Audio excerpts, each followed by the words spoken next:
If you're a man hater, how does your dad feel about this? I genuinely hate him. I've told him कि यार you know. Why so mean, yaar? He's your father, yaar. I mean he is my father, but at last he is a man.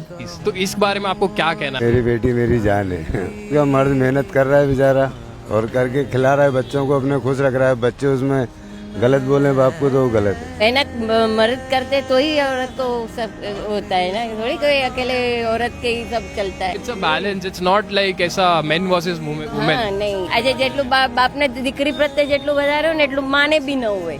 એક મરદ ખરાબ હોય તો કે બધા મરદ ખરાબ નથી હોતા। પુરુષો છે તો તમે છો ને તમે છો તો પુરુષો છે, આના અંદર બેઉ ઇક્વલ છે। मर्द तो मर्द ही रहता है। तो आप वो लड़की को क्या कहना चाहोगे? लोग बच्चे पढ़े लिखे ज्यादा होने लगे और उनको अभी घर की शिक्षा कम मिलती है। जो बचपन से देख रहा है मेरे पापा ने कितनी मेहनत किया हमारे लिए, वो कभी ऐसा नहीं बोल सकता। मर्द अपनी मेहनत के बारे में किसी को कुछ बोल नहीं सकता, बस वो अंदर अंदर करता रहता है और उसके मेहनत की कभी अंत नहीं होती है। वो मरते टाइम भी सोचता रहता है फैमिली के लिए क्या करके जाऊं। कितनी भी मेहनत कर लो आप, लास्ट में तो आपको घर वाले वही बोलेंगे कि भाई आपने हमारे लिए किया क्या। स्माइल देखो, how can someone hate men's यार।